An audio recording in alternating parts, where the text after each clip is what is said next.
وقل رب زدني علما. وصلى الله وسلم وبارك على سيدنا محمد وعلى آله وصحبه أجمعين. اللهم لا سهل إلا ما جعلته سهلا، وأنت يا حي يا قيوم تجعل الحزن إذا شئت سهلا سهلا. اللهم علمنا ما ينفعنا وانفعنا بما تعلمنا، وزدنا من فضلك علما نافعا وعملا صالحا متقبلا، وزدنا من فضلك حكمة وتعليما خالصا لوجهك موفقا. وصلى الله على سيدنا محمد وعلى آله وصحبه وسلم، والحمد لله رب العالمين. So the Telegram group will continue for some time. So if you have issues, if you still feel that you haven't quite grasped the material, inshallah, the group will remain. You can ask questions there. If you have ideas for next class, please submit them to the Telegram group. It's likely that I will not be able to entertain your ideas if they're beyond the scope of the material of this class, simply because I don't know, I might not know the material that you ask about. But basically, we are done with this class. Bi'idhnillah, we will be done all of the material of classical Arabic poetry in terms of arud and qawafi. So some ideas that we may cover for next class are takhmis, tasbiyah, and maybe figuring out your way around Tabrizis al-Kafi fi ulum al-arud wal-qawafi. So some reviews. So let's talk about a couple issues that people are still having. One is that there is never ishba' of a haraka without tasriya in the arud. And so in the darb, at the end of the verse, yes, you do ishba'. But in the arud, we still have some of the students doing ishba' of the haraka, even though there's no tasriya. So that's something to just please watch out for and avoid. Also, if you don't know what I mean by using the spreadsheet, then please bring that up in the group and we'll go over that, inshallah. But the idea is that these spreadsheets that I have sent you help you match the meter in case you are having trouble understanding how to assign syllables to the various different symbols in the meter. Let's talk a little bit about zihafat and ilal. These are classical terms that come up in the classical methodology. And because questions have come up more than once, do I have a choice? Do I not have a choice? Well, it matters. So let's take a look at this. Let's take a look at the spreadsheet or the table of meters. So if we look at this, you can see that there's, for example, here you see that there's basit 1, basit 2, and basit 6. And what you notice is that within the hashu, everything other than the end of the meter, there are some. You'll find that you have X's with lines underneath them. Those options that you have within the hashu of a meter, those are generally called zihafat, and the singular of them is zihaf. There you have a choice to do whatever you want. You can pick and choose whatever you want. If you choose, for example, to use a short here, are you obliged to maintain that throughout the rest of the poem? You're not even obliged to maintain that throughout the rest of the line of poetry, nor through the rest of the hemistic. So, for example, if you look at something like basit 1, you'll see that the first syllable of the first foot and the first syllable of the second foot, in both of those you have a choice. It's completely random how you can choose to make them both long. You can choose to make them both short. You can choose to make one long, one short. You are not obliged to stick with any of that. So those are generally what are called zihafat. However, if you look at the end of these variations, these different shawati, if you look at basit 1 and you look at the end of it, the end of the second hemistick, you notice that that's different than the end of the second hemistick in basit 2. And you notice that that's different than the end of the second hemistick or the darb in basit 6. These differences actually change the rhyme pattern, and so they render each form of basit or each variant of basit or whatever other bahr you're dealing with, incompatible with the others. And these are generally what are called the ilal, and the singular is illa. So once you choose a illa, you have to stick with that. Now, why didn't I tell you that before? Because I didn't need to, because all you have to do is stick with one variant. The variants basically combine, the variant is basically one illa. And whereas the variants that you see, the variations that you see within each variant, such as the X with the underline, that is a zihaf. And so in that case, you have a free choice. But at the end, once you've chosen one shati, once you've chosen one variant, you have to stick with that. So that's basically, you're obliged to stick with one variant of Basit 1 or Basit 2 or Basit 6 or Wafir or Madid or Tawil or whatever. But once you're within that variant locks you into an ending pattern, an ending syllable pattern, and it locks you in, so you have to stick with that.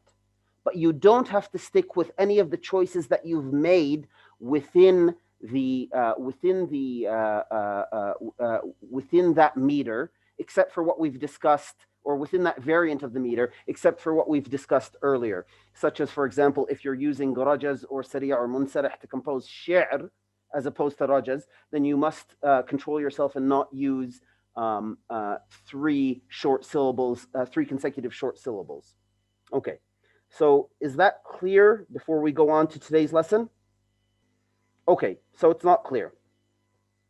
So the idea is that people have been asking, if in Basit 1, so you see in Basit 1, you see that the first syllable and the fourth syllable in the first hemistick and in the second hemistick, that in those you can choose either a long syllable or a short syllable. Is that clear?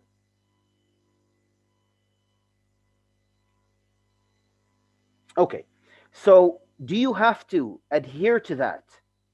Do you have to adhere to that? No, you don't have to adhere to that. You can choose, you can pick and choose for each verse, and even within the same verse, you can pick and choose. That's totally up to you. However, when it comes to the variant of the bahr, when it comes to, like, for example, Basit 1, you have to compose your entire poem according to Basit 1. You cannot once choose from Basit 1 and then for the next verse choose from Basit 2, etc. So ilal are generally, yes, the variants in the last taf'ila. That's generally true. And there are some, I'm lying to you to a certain extent, because there are some zihafat that you have to adhere to, and there are some ilal that you don't have to adhere to. So ilal and zihafat have a technical definition, and we're not going to get into that. But the idea here is that if you stick to this method, then you pick one variant, and you're fine. And within that variant, whenever you see that there's a choice, you're free to choose whatever you like for each verse, for each hemistick. Within the same hemistick, you can change things up. It's completely up to you. All clear? So if I choose a short vowel where I have an option within a particular shati, I do not have to keep it as a short vowel throughout the entire poem or throughout the whole poem. Yes, that is correct. Okay, moving forward, inshallah.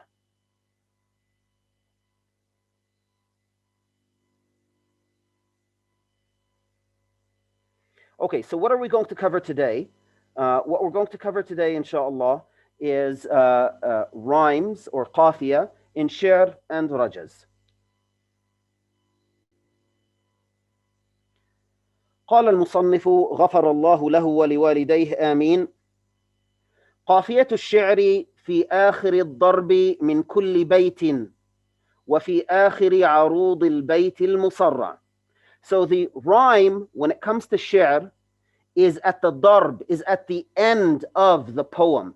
So you're always looking at the end of the second hemistick. That's where the rhyme will occur in shi'r.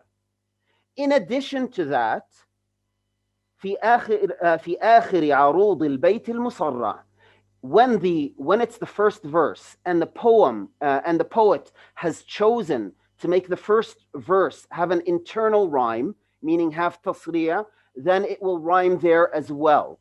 Like what? Like بانت سعاد فقلب اليوم متبول متيم إثرها لم يفد مكبول. So you see there that the first and the second hemistich rhyme, but after that only the ends of the second hemistichs rhyme. So in Sher, the qafiyah or the rhyme is always at the end of the line of poetry. And in addition to that, in the first line of poetry, it may be between the first hemistich and the second hemistich. وقافية الرجز المشطور والمنهوك في آخر كل شطر. As for the rajaz that is mashtur or manhuk, that consists of half lines or half lines that have had a taf'ila, a foot removed, then in that case, every half line has to rhyme.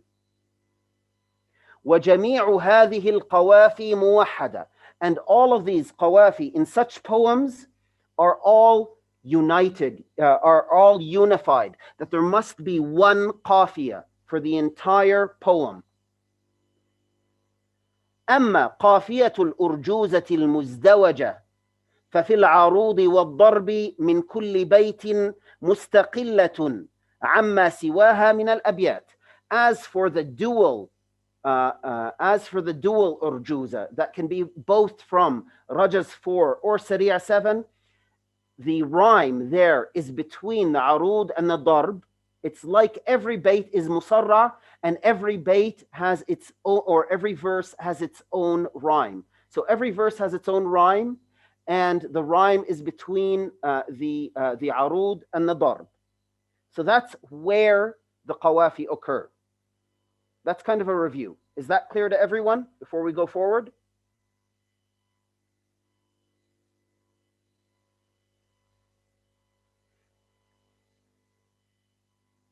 Okay, moving forward. الروي حرف يوجد في قافية كل بيت وتسمى القصيدة باسمه إلا إذا كان ألفا فتسمى مقصورة. Okay, so we're going to talk about the parts or the anatomy of a rhyme. So the most important part of the rhyme is what is called the rawi. The rawi is basically the rhyming letter. And so you find it near the end of every bait. And there are some things that come before it and some things that come after it. And we'll talk about those. So but what's important is that the qasida is named after that rawi in terms of its rhyme. So if it rhymes on the ra, we call it a ra'iyya. If it rhymes on the letter mim, we call it a mimiyya. If it rhymes on the letter noon, it's called a nooniyya, etc. Unless it rhymes on the letter alif, in which case it's called maqsura.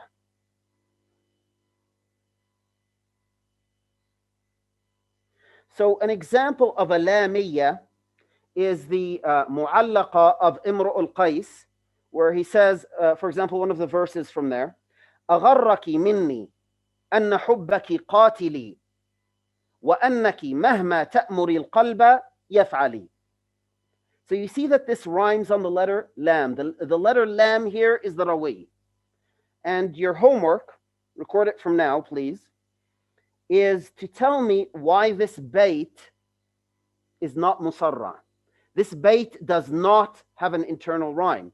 Well, you may tell me, well, look, I mean, the first line, the first hemistich ends in li, and the second hemistich ends in li. So therefore, there is a rhyme. There is an internal rhyme. No, there isn't. And you'll know why by the end of the class, inshallah. So this line is not the first line from Imru al-Qais's mu'allaqa, and it is not musarra. There is not an internal rhyme because there's something missing for the rhyme to be complete. So أغرك مني أن حبك قاتلي وأنك مهما تأمر القلب يفعلي لي. That's a lamiyya. ألا لا and now from the mu'allaqa of Amr ibn Kulthum, ألا لا يجهلا أحد علينا فنجهل فوق جهل الجاهلين.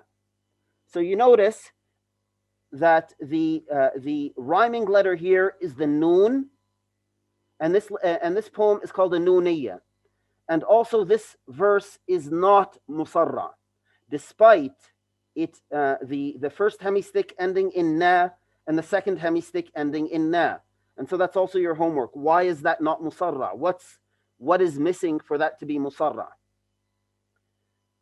And another example is from the mu'allaqa of Antara, where he says, وَلَقَدْ ذَكَرْتُكِ وَالرِّمَاحُ نَوَاهِلٌ مِنِّي وَبِيضُ الْهِنْدِ تَقْطُرُ مِنْ دَمِي. So here, this kind of a poem is called mimiyya, because the qafiyya or the rawi, the rhyming letter, is the letter mim. So basically, the idea is that the poem is referred to by its rhyming letter, unless that rhyming letter is an alif, such as وإن كان الروي ساكن such as the I didn't actually include it in here, but if you look at, for example, if you Google the Maqsura of Ibn Durayd, you will find a poem that ends in all alifs. So in that case, it's not called an alifiyya, but rather it's called Maqsura. وإن كان الروي ساكنا فالقافية مقيدة وإلا فمطلقة. So we're zooming in on this issue of the rawi. So we have the anatomy of a qafiyah, of a rhyme, consists of the rhyming letter, the rawi, and that rawi can either have a haraka or it can have a sukun. If that rhyming letter has a sukun, then it's called qafiyah muqayyada, that it is fettered or tied up. وإلا فمطلقة. If the rawi has a haraka on it, then that is called a qafiyah mutlaqa, unfettered or absolute or unconditioned or unconditional rhyme. Most rhymes, وأكثر القوافي مطلقة. Most rhymes are mutlaqa. And everything that we've done so far has been mutlaqa. So if you look at these, all of these, you look at the lam in the first example, it has a haraka, it's mutlaqa. You look at the noon, it has a haraka, it's mutlaqa. You look at the meme, it has a haraka, it's mutlaqa. So let's just take a look at some that are muqayyada. So an example of this is ليس في ليلي سمير كالقلم يسكب الآهات من نبع الألم صحب العقل ولما استأنس سهر الفكر وعيني لم تنم. So you notice here that the rhyming letter is the meme, and the rhyming letter here has a sukun. So this is called a qafiyah muqayyada, as opposed to the previous examples, which were qawafi mutlaqa. Okay, let's see if there are any questions before we get on to the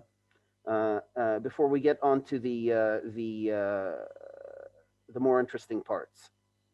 Okay, so if you sent me a link to the Maqsura of Ibn Durayd, please share it publicly. I didn't understand the mimiyya one since it ends with a noon. Okay, let's take a look at that.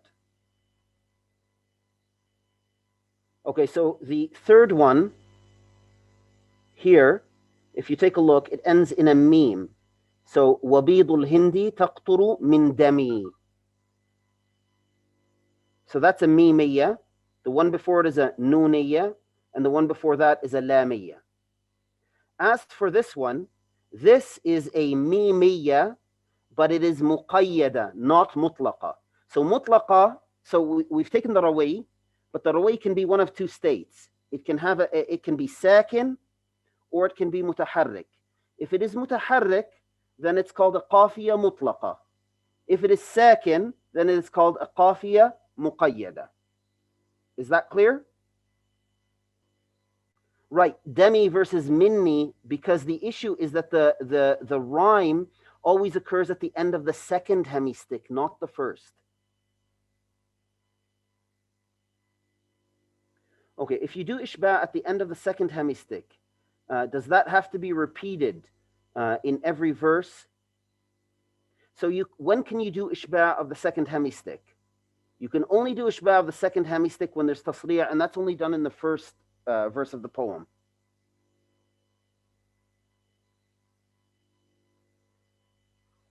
Okay, moving forward. والقافية بالنسبة إلى ما قبل الروي. Now we're going to talk about the qafiyah or the rhyme and what can come before the rawi.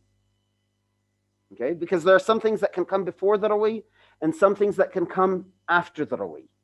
والقافية بالنسبة إلى ما قبل الروي إما مردوفة أو مؤسسة أو مجردة.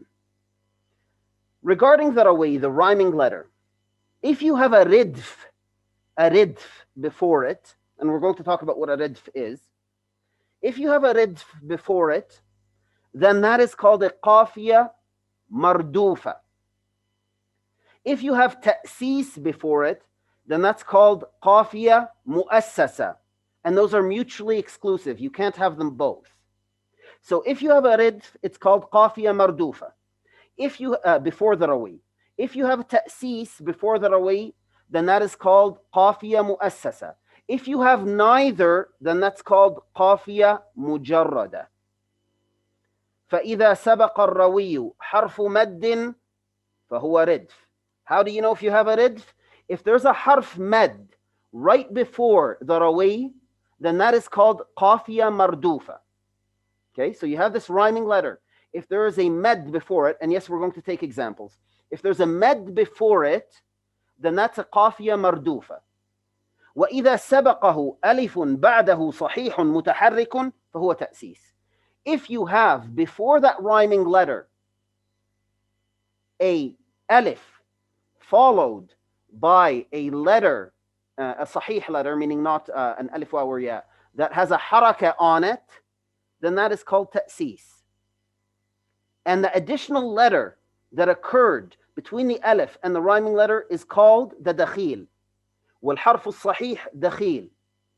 والقافية الخالية من الردف والتأسيس مجردة. As for a rhyme that doesn't have a ridf or a ta'sis, it's called qafiyah mujarrada. A lot of terminology, it'll become clearer. So again, we took a look at the rawi. The rawi is the axis or the central point of the rhyme. That rawi, we said, can be mutaharrik or sakin. If it's mutaharrik, then it's a qafiyah mutlaqa. If it's sakin, then it's muqayyada. Now we're looking at what is before the rawi. What comes before the rawi can be one of two things. Either you have a harf mad, in which case the qafiyah is called mardufa, or you have an alif followed by a harf mutaharrik, by a voweled letter, followed by the rawi, in which case that's called ta'sis, and so it's qafiyah mu'assasa, or you have neither, in which case it's qafiyah mujarrada. Let's take a look at the examples. فالمردوفة المطلقة.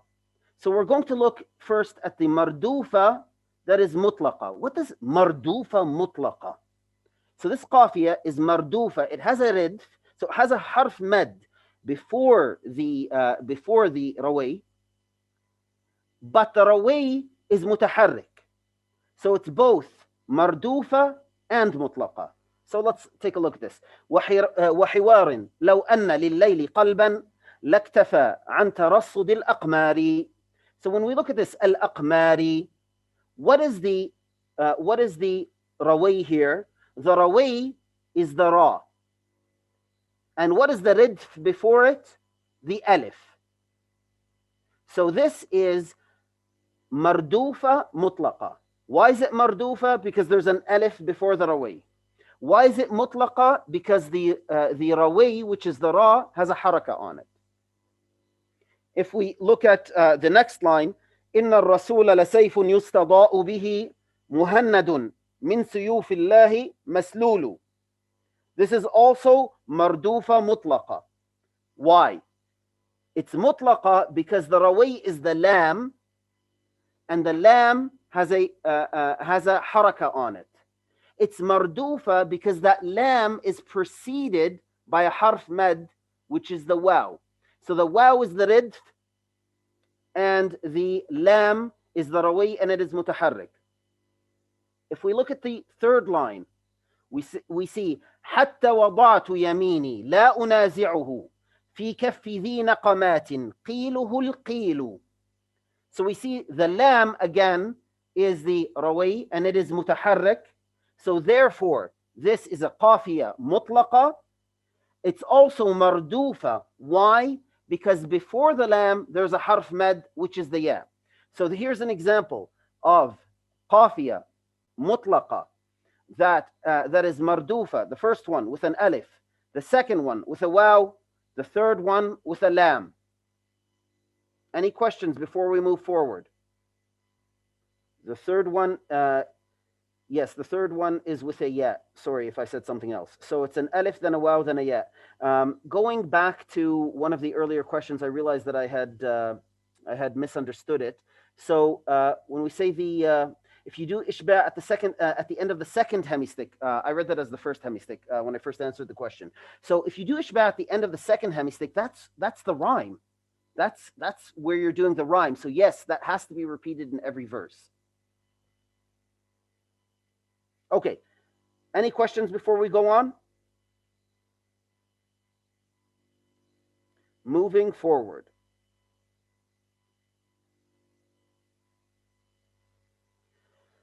والمردوفة المقيدة مثل أبلغ النعمان عني مألكا أنه قد طال حبسي وانتظار. So we see here that this is mardufa muqayyada.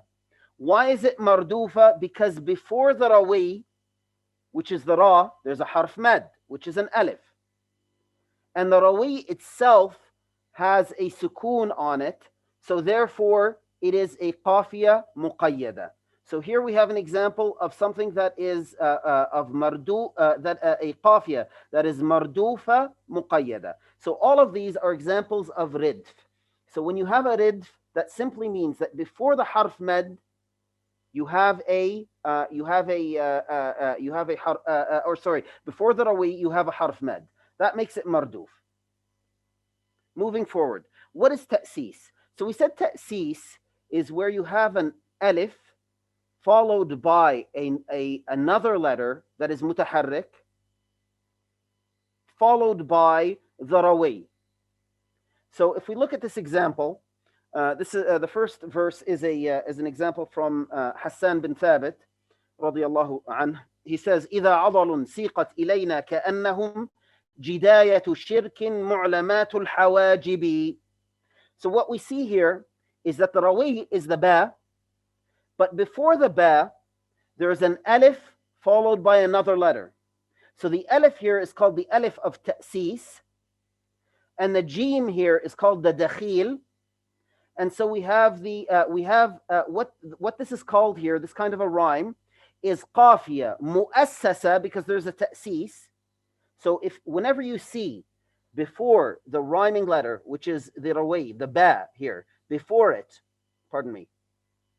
before it you find an alif followed by another letter that is mutaharrik, then in that case that is called a ta'sis. So the alif is called alif al-ta'sis, the jim here is called the dakhil.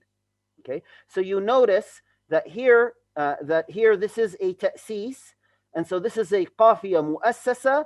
At the same time, the ba is mutaharrik, so therefore we say that it is mutlaqa. So this is a qafiya mu'assasa mutlaqa. Now we look at the next one, a qafiya mu'assasa muqayyada, meaning that there's ta'sis, but that the rawi has a sukoon on it. So here, طال بكائي على تذكرها وصلت حتى كلاهما واحد.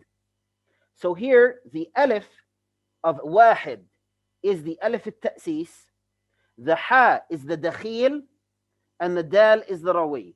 So you see that there's ta'sis, and then that the rawi has a sukoon on it. So therefore, this is a qafiya mu'assasa muqayyada. Okay, I'm going to stop here to see if there are any questions.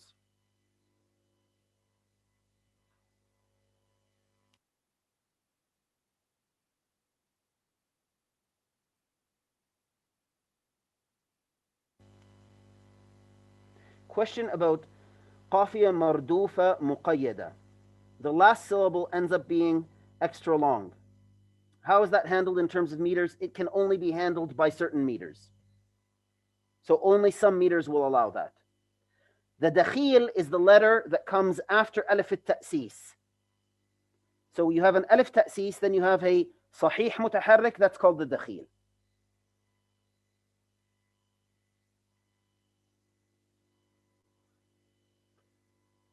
Lan nakhun. So khun means be treacherous. So the proper response to that is makham, which is LOL when you write it, when you have the Arabic keyboard enabled. Okay, moving forward.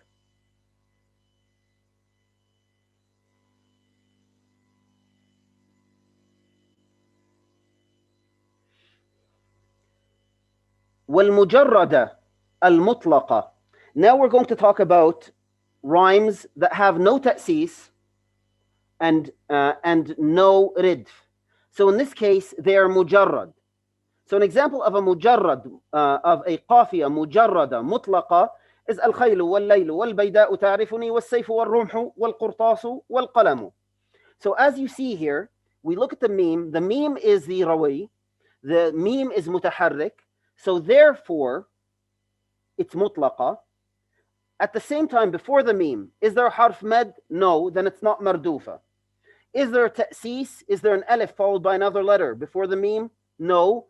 So therefore, it's not mu'assasa. So therefore, by process of elimination, because there's no redf, there's no harf med, there's no ta'sis, meaning there's no alif followed by another letter followed by the rawi. In that case, this is mujarrada, and because the rawi is mutaharrik, it is mutlaqa.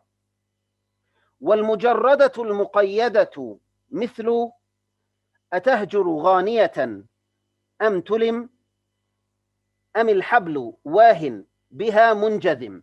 So you notice here that there is no ridf, there is no harf med before the meme, which is the rawi here. There is no ta'sis, there's no alif followed by another letter. So it's mujarrada. At the same time, the meme itself is sakina, and so therefore this is mujarrada muqayyada. Okay, let's stop to see if there are any questions.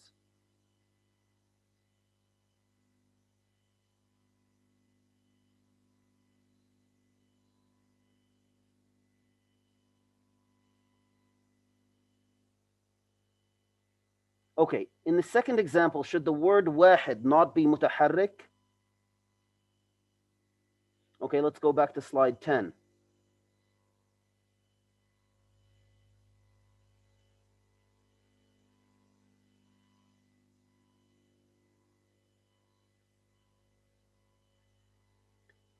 So no, it would not be mutaharrik.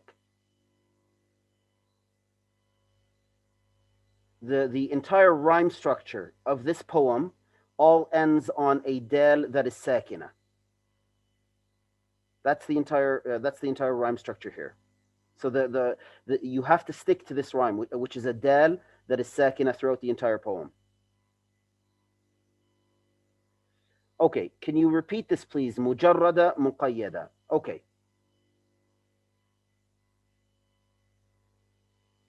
So if we move forward again to slide 11. So if we look at this, this bait here is musarra. So here we look at the rawi. The rawi, or the rhyming letter, is the meme. This rhyming letter has a sukoon on it. So therefore it is not a qafiya mutlaqa, it's a qafiya muqayyada. It's fettered, it's shackled down, because it has a sukoon on it. So it has no haraka. It has no movement. Okay, so therefore it's muqayyada. And why is it mujarrada? Because before the meme, there is no harf med, so it's not marduf. And before the meme, there is no alif followed by another letter that is mutaharrik, so it has no ta'sis either. So because it has no ta'sis and no red, it's mujarrada. And because the rawi is sakin, it is muqayyada.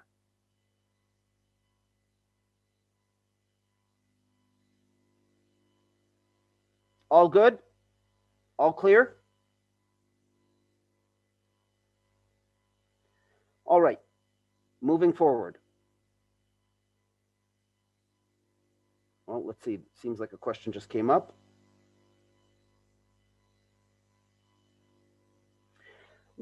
So do you need to stick to a certain form throughout the poem? Like if you start with the ridf, does every rawi then need or does every qafiya need to be mardufa as well?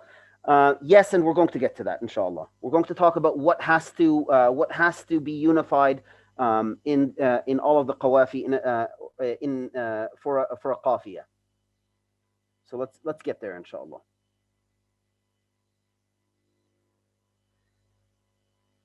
So we spoke about now the rawi, and we spoke about what can come before the rawi, and that there are three cases: that you have a ridf, you have a ta'sis, or you have nothing. Now, what about what comes after the rawi? What comes after the rawi? Well, it depends. If the qafiya is muqayyada, then nothing can come after it anyway, because there's a sukoon there. So if the qafiya is muqayyada, nothing comes after it. So we'll just read that last line in red, which is kind of obvious, which will become obvious later on after you read this a couple times and maybe attend the lecture, listen to it a couple more times. It'll become obvious. But basically, if there is a sukoon on the rawi, then nothing can come after it. So that's why now, when we're talking about the anatomy of a qafiya, we spoke about the rawi, we spoke about what comes before it. When we speak about what comes after it, that only ever applies to a qafiya that is mutlaqa, where the rawi is voweled. Because if the rawi is unvoweled, if it has a sukoon, nothing can come after it. It's the end. So let's talk about if the qafiya, if that rawi has a haraka, what can come after it?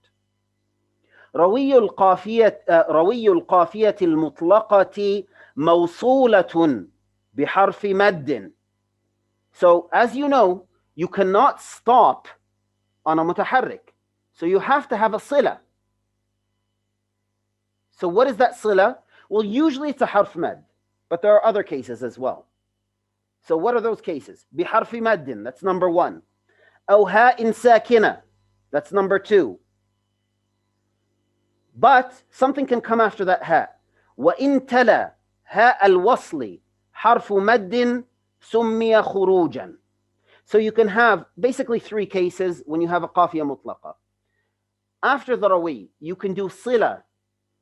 You can extend it because you cannot stop on a haraka. So what are your choices? Your choices are one, put a harf mad and do ishba', or put a harf mad there if the word needs it. Like, for example, if you're saying demi, meaning my blood, then you can put the ya there. So either, so you need one of a harf mad, or a ha sakina, or a ha that has a khuruj, which is a harf mad that comes after it. So one of three cases. So let's take a look at that. فمثال الموصولة بحرف مد ألا لا يجهلن أحد علينا فنجهل فوق جهل الجاهلين. So here you see that you've done the med with the alif. The sila here is an alif. الخيل والليل والبيداء تعرفني والسيف والرمح والقرطاس والقلم. We don't write the waw as we took in the first lesson, but we pronounce it. And so here the sila is a waw, or you could say a dhamma mushba'a. ولقد ذكرتك والرماح نواهل مني وبيض الهند تقطر من دمي. So here we did ishba', or here the sila is a ya. So every rawi that is mutaharrik has to have after it some sila to take away that haraka and to put a sukoon. In most cases, you use a harf mad. In other cases, you can use a ha sakina, or you can use a ha that has a harf mad after it. If we look at the next example, ومثال الموصولة بهاء وقائل من تحب قلت له ولي فؤاد يطوى على ولهه. Okay, على ولهه. What you notice here, the rawi is a ha. but the sila is also a ha. Okay, these are two. So every line, every verse in this poem will end in he, in two has. Why? Because the rawi has to be there, and its sila has to be there as well. So here you have the rawi being a ha, and the sila itself being a ha. If we look at the next line, the next verse, that's actually from the mu'allaqa of Labid ibn Rabi'a radiyallahu anhu. He was the only author of the mu'allaqat to be a sahabi. And so he says, عفت الديار محلها فمقامها بمنن تأبد غولها فرجامها. So what you see here is that the qafiyah, or sorry, let's do an analysis of the qafiyah or of the rhyme. So we see that rawi is a meme. We see that its sila is the ha, and it has an alif, which is the khuruj after it.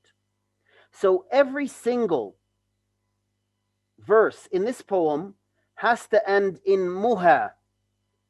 But more so, every single verse in this poem has to end in amuha. Why? Because before the meme, what you have is a what? Is a ridf with an alif. Okay, so this particular verse of or this particular poem, qafiyatuha mardufa bil alif, mutlaqa, mawsula bil ha, and with a khuruj that is an alif. Okay, so let's take a look at that again. The ridf here, or sorry, the rawi here is the meme. Before the meme, before that rhyming letter, there is an alif, which is the ridf, and after it there is a sila, which is the ha, and after the ha there's a harf mad, which is the alif, which is the khuruj. All right, stopping for questions.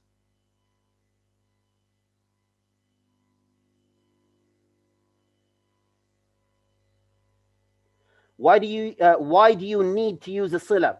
You don't need to. You may. So this wouldn't be considered a dhamir then. Sometimes the ha, which is a sila, can be a dhamir, and sometimes it can be ha at-ta'neeth, which is just a ta'neeth which you don't pronounce, and other times it can just be ha as-sakt. So there are three options there. Okay, so it can be a dhamir, it can be ha as-sakt, or it can be the ta at-ta'neeth that is pronounced as a ha. And as we will cover at the end of this class, inshallah, you'll find that if you want to follow the strongest opinion, then ha al-dhamir should not ever be a rawi.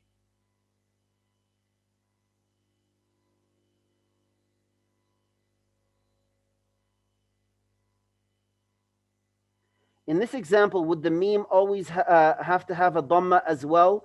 Absolutely. Because if the yes, the meme has to have a dhamma, so the haraka of the rawi has to remain the same. Can you please repeat about sila? Okay. So let's take a step back.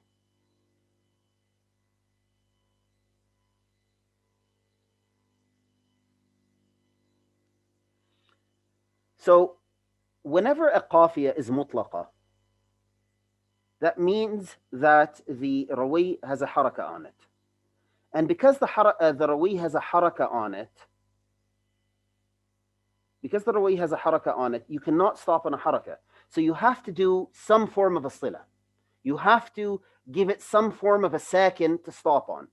Normally what you do is you just do ishba' of the haraka, and so you end, so the sila is an alif, a waw, or a ya. It's a harf mad. That's it. But you can also put in a ha sakina, in which case the ha is the sila, or you can put a ha followed by a khuruj, which is a harf mad. So those are the different ways of ending a qafiyah mutlaqa. Does that make it any clearer? Okay. Okay. ماذا يجب اتفاقه في القافية. Now, given that we know all the different anatomical parts of a rhyme, of a قافية, what has to agree? ويجب, and the answer is almost everything, but not quite everything. ويجب في القافية اتفاق الروي. So the rawi has to always agree. وحركته, its حركة, the حركة of the rawi has to agree. وصلته, its صلة has to agree in every single verse of the poem, or if you're doing درجز, then in مزدوج, then in every two hemistichs. Okay, so ويجب في القافية اتفاق الروي وحركته وصلته وخروجه وردفه وتأسيسه وحركة الدخيل. And remember, if there's a تأسيس, that after the alif and before the rawi there's a letter, the حركة on that دخيل has to agree.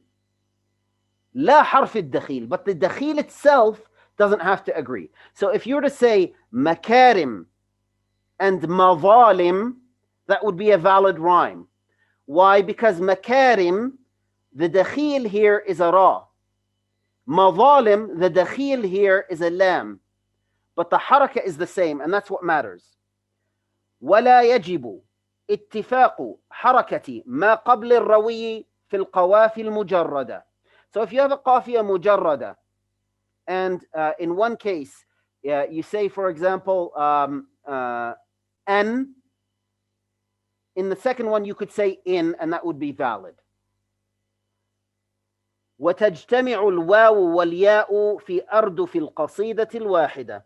As for the waw and the ya, they can both appear as the ridf as a ridf in the same qasida, as opposed to the alif. So if you are using an alif as a ridf, the entire poem has to use an alif as a ridf. If you're using a waw or a ya as a ridf, then you can switch them around. So you find this in Banat Su'ad. You'll find, for example, where he says, إن الرسول لسيف يستضاء به مهند من سيوف الله مسلول. So he says مسلول. And then in another line he says حتى وضعت يميني لا أنازعه في كف ذي نقمات قيله القيل.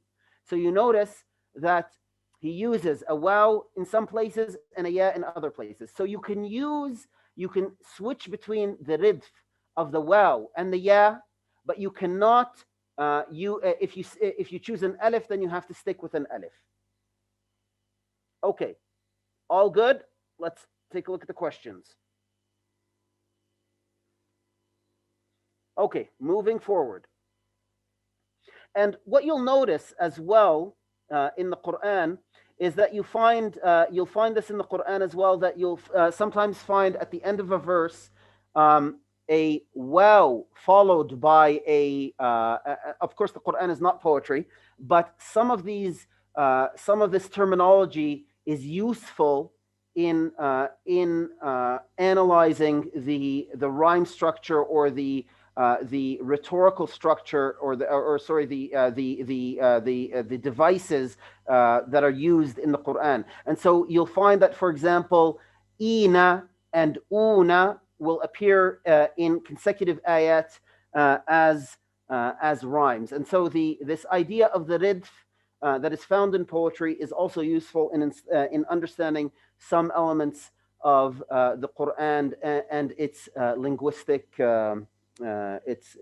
linguistic delivery method. Naam. طيب. Moving forward. So now we're going to talk about ضرورات القوافي وخصائصها. So we're going to talk about the ضرورات, the licenses that are permitted for qawafi, that are permitted for rhymes. And if you think we're repeating something, then you've missed the point. Because what we spoke about before earlier, in an earlier lesson, probably lesson 2, were the necessities and the poetic licenses that were, or the dispensations that were permitted for composing poetry anywhere. Now we're talking about specifically for rhymes. What are you allowed to do for rhymes specifically? And so what you'll find is that there are certain effects that are allowed in rhymes only. What are they? والقوافي المطلقة مجردة عن التنوين. So the first thing is that you don't include tanween when you're making a rhyme. So if the word at the end is قلم, you say قلمو. So you remove the tanween. That's the first part of it. ولك, and now this is an option. ولك تحريك الساكن الصحيح بكسرة مشبعة.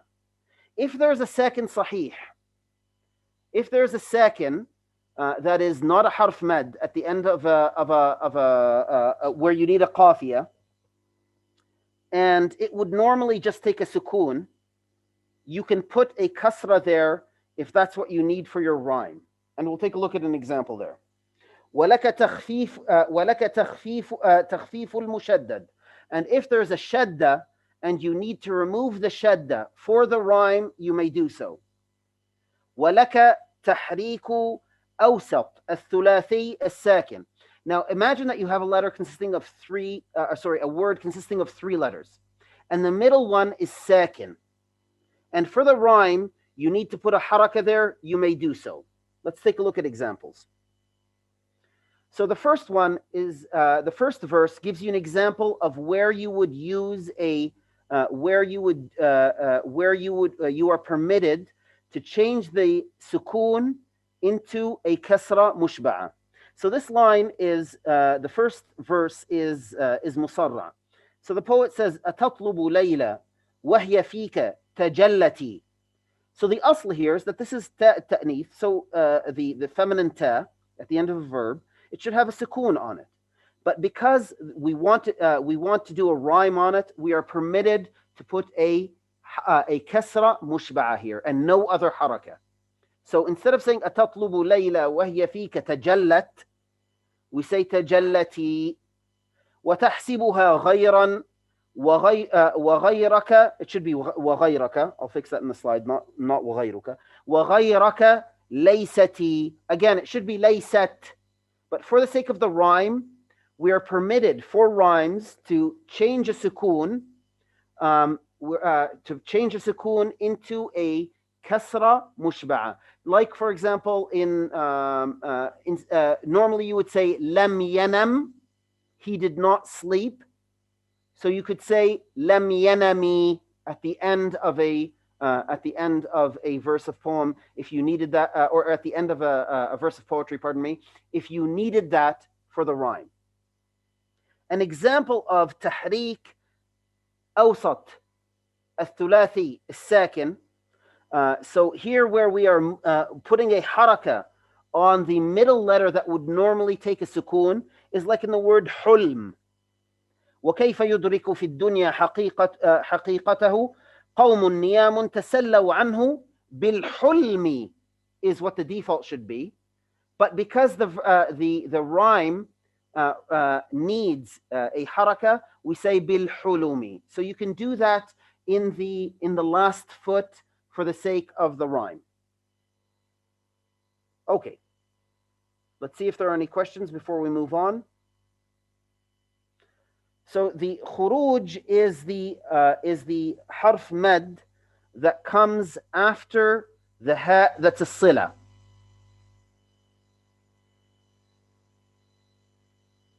Can't we get into trouble with tahrik when the meaning might change? Yes, indeed. So keep your dictionaries open.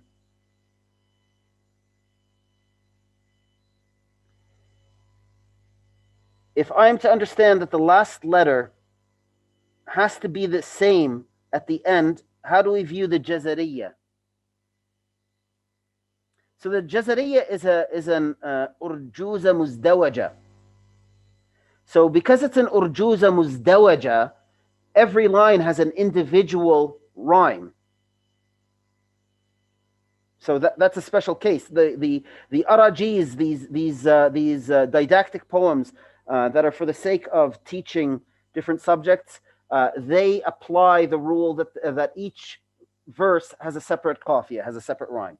Which dictionary is best? There are many, but check out bahith.info and see what agrees with you. I use Lisan al-Arab.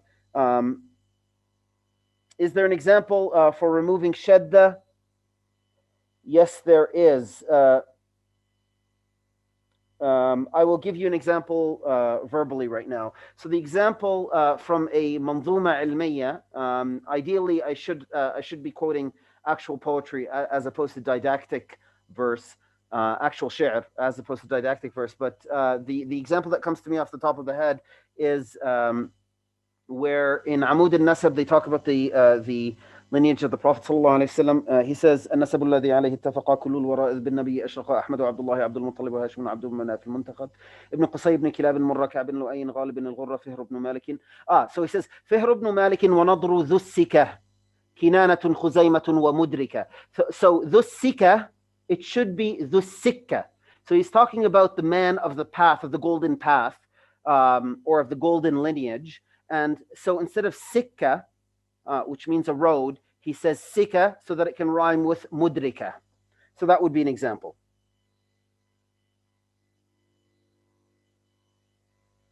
A lot of these urjuzas don't seem to match in ridf.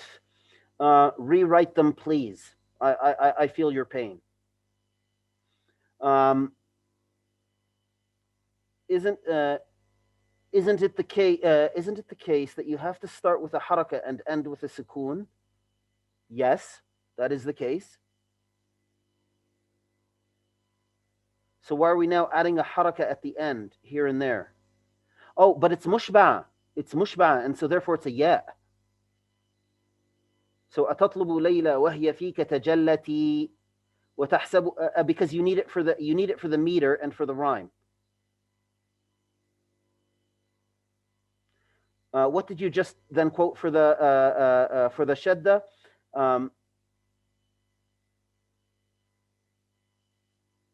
No, you can go back and listen to the recording, inshallah, because I can't locate that verse for some reason without saying it from the start.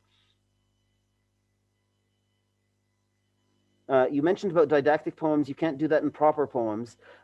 So no, you can do that in proper poems. It's just that I should be quoting something other than a didactic poem, but I didn't have that case prepared. So I quoted a didactic poem. نعم. فهر بن مالك ونضر ذو السكة. نعم. كنانة خزيمة ومدركة. So ذو السكة, it should be a sikka with a shadda on the calf. No. Okay, moving forward.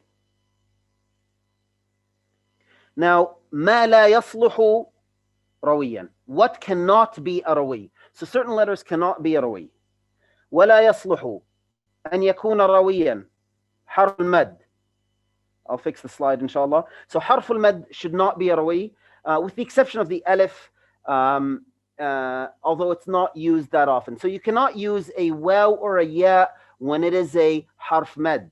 You could use a waw when it's not being a harf med, or a ya when it's not being a harf med. Like, for example, if you were to end all your verses in ya or wa, that would be valid. But not when it's a harf med, not when it's a sakin not when it's a waw sakina with a dhamma before it, or a ya sakina with a kasra before it. The alif is an exception, although it's not used that often. Wala tanween. Nor can tanween be used. You cannot do rhymes on tanween.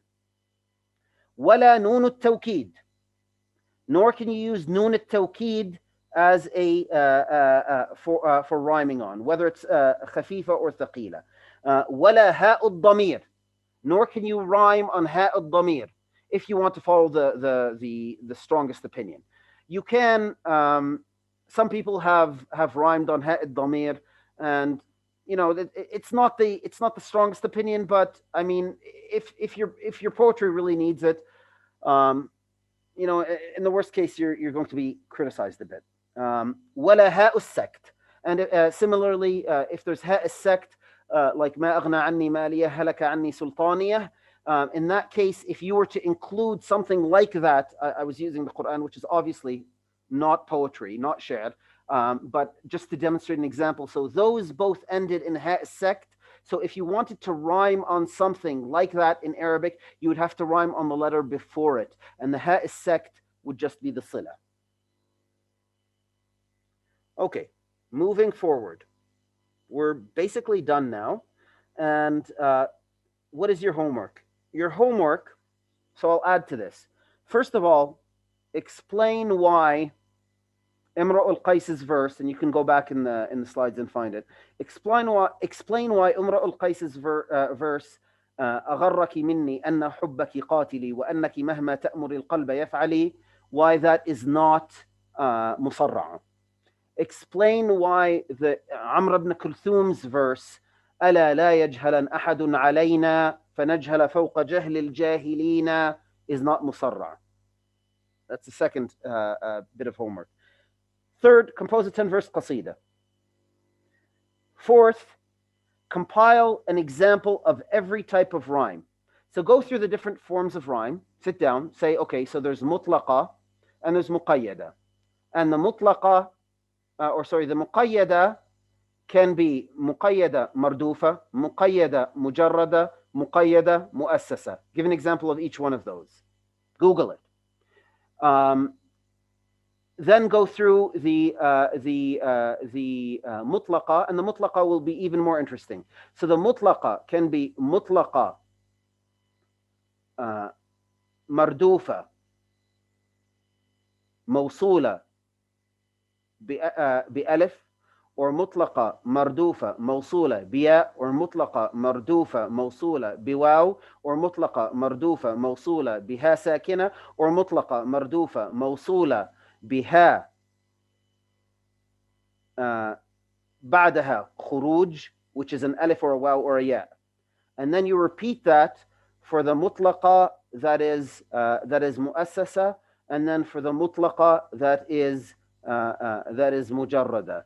And I know that some days you love me more than others, and this may not be one of those days. But try to combine, basically, before you start this homework, combine all the possibilities, all of the possibilities, write them out, and then try to find examples of each. Okay. Naam. Yes, Amud al-Nasab is the text. طيب. Okay, any questions before we end today's lesson?